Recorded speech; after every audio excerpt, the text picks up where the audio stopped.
The Boys Season 3 continues the saga of corrupt, quote-unquote, superheroes in a dark mirror of our world, but is it just more of the same, or are there signs that it may move in a new direction? Stick around and I will share my thoughts. I'm Peter Franson from christiangeekcentral.com and Spirit Blade Productions. This is my uncut review of The Boys Season 3, Episode 1. The synopsis on IMDb for Episode 1, which I found pretty unhelpful, is: You and a guest are invited to the premiere of Dawn of the Seven in Vought Tower's Lamplighter Memorial Theater. Screening will be followed by a Q&A with director Adam Bork and an after-party with the Soup DJ Malchemical on the turntables.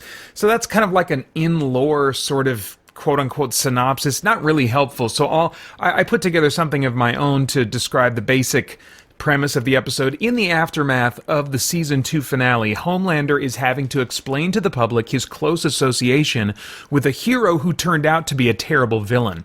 The damage to his public perception necessitates some changes in the authority structure of the Seven, which Homelander does not respond to well. Meanwhile, Huey is trying to make a difference in the fight against Vought, the corporation behind the superhero team, the Seven. Huey is hoping to change the nature of his fight by joining the government's Federal Bureau of Superhuman Affairs, I believe it's called. But in doing so, he begins to discover other hidden and deadly truths. So this continues to be a dark world, and this darkness is portrayed even more in terms of unbridled sexual excesses in this episode. I question whether or not these sexually oriented plot beats are meant to make me laugh. I don't think they are. Neither do I think they're meant to entice viewers, because nudity is minimal and relatively unflattering and exclusively male in this episode, which is a bit unusual of a shift. Instead, the sexual moments just contribute, in my mind, to the darkness of the world as they demonstrate how substanceless and meaningless sex has become to multiple characters, being devoid of real love and instead in pursuit of very selfish thrills.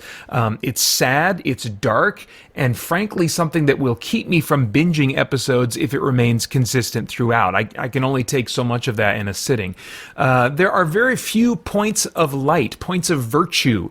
Huey seems most likely to be the moral center at the start of this season.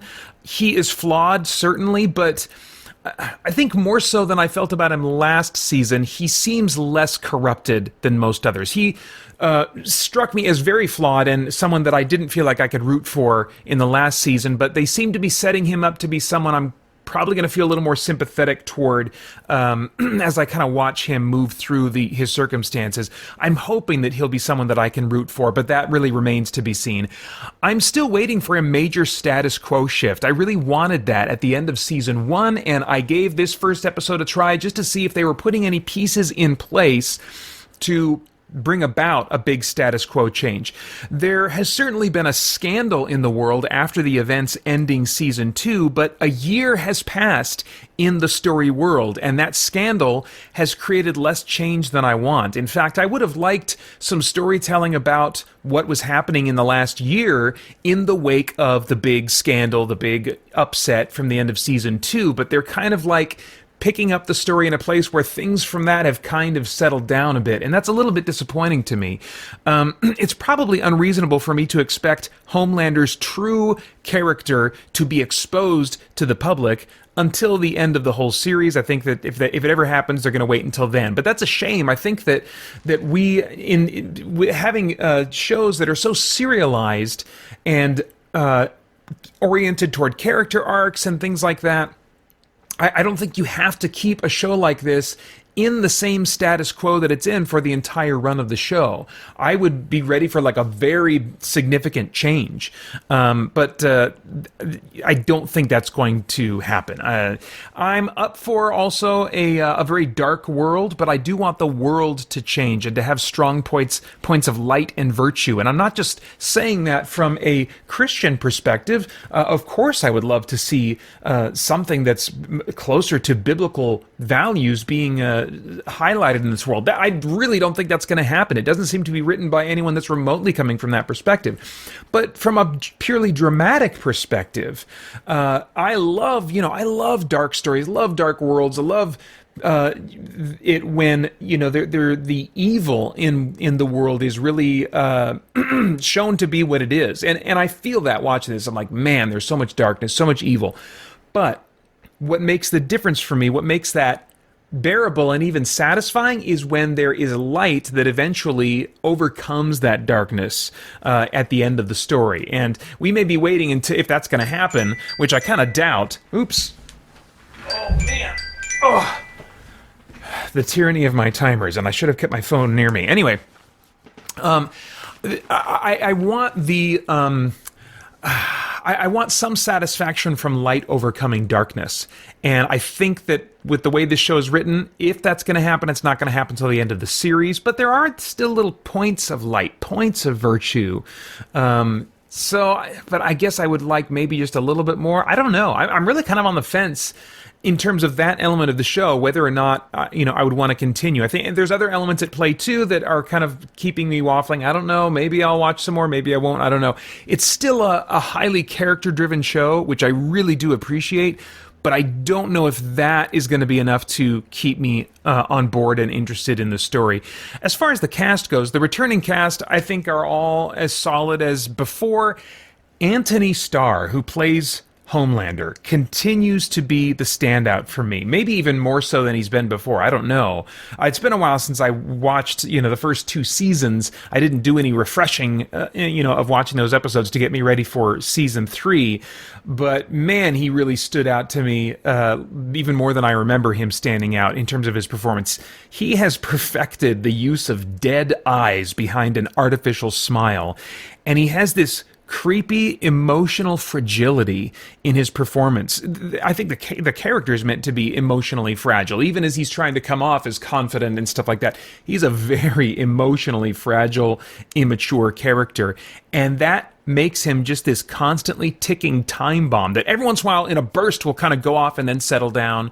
But you're always, I think, waiting for the big nuke to go off, which, a few times a season it does in some really dramatic, shocking fashion.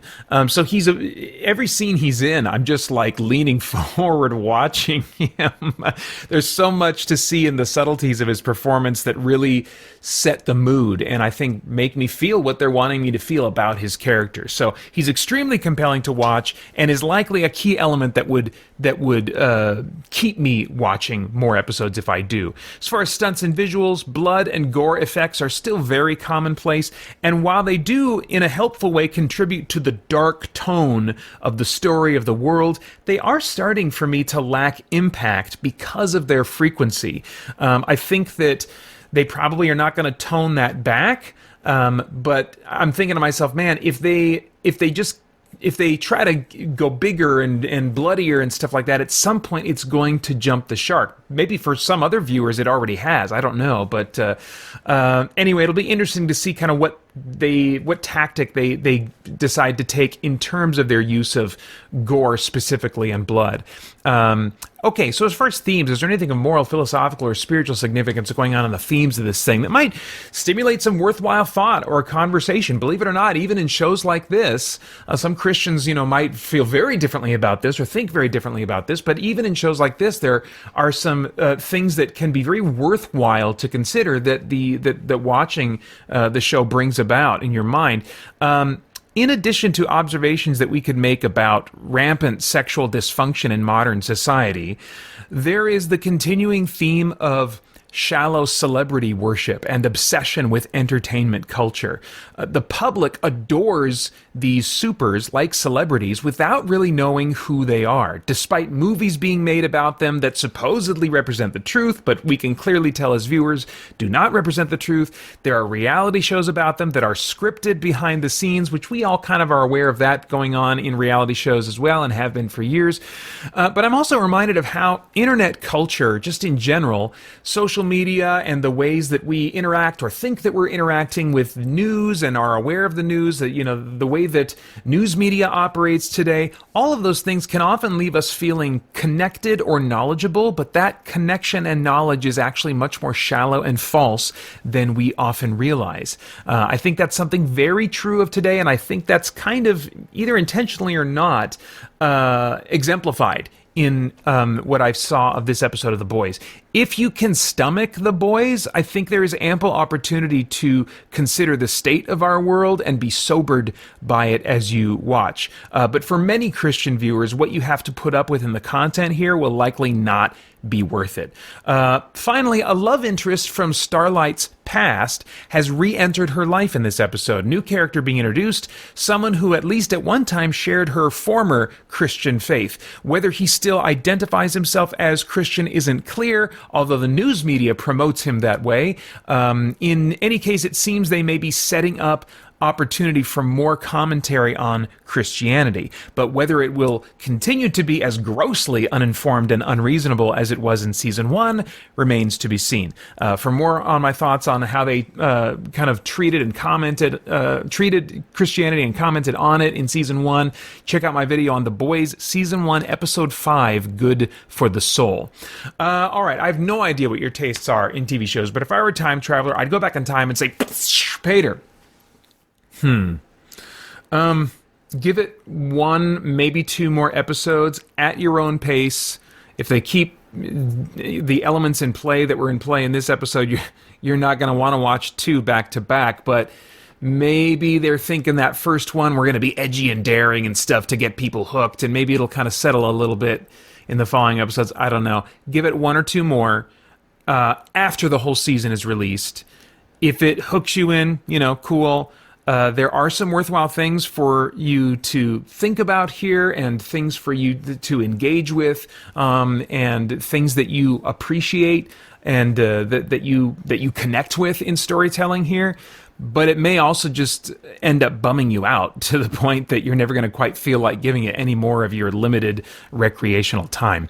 This one is rated 18 plus for, I don't know why they put it in this order. It's not alphabetical. I don't think it's in order of like severity or commonality of things, but they say alcohol use, violence, nudity, substance abuse, sexual content, and foul language.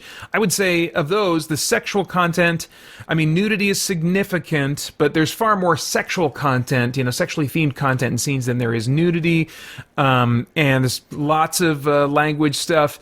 They mention violence, but really there's lots of blood and gore, and I'm surprised that gore, which often makes it into ratings descriptions, didn't make it in here. But anyway, that's a major thing as well. Anyway, for more information, you can check out the Parent's Guide, which usually has good information over on imdb.com. But those are my thoughts for now on The Boys Season 3, Episode 1. As always, I would love to get your thoughts and reactions in the comments below. Please like, share, subscribe, click that bell to stay connected. I want to thank the Spirit Blade Insiders for making so much of my content possible. You can get info about the benefits of joining over at patreon.com/Spirit Blade Productions. Then I hope you'll check out our podcast and stay connected to all CGC content over at christiangeekcentral.com as we continue to geek out and seek the truth. Live stream. Video games. 24.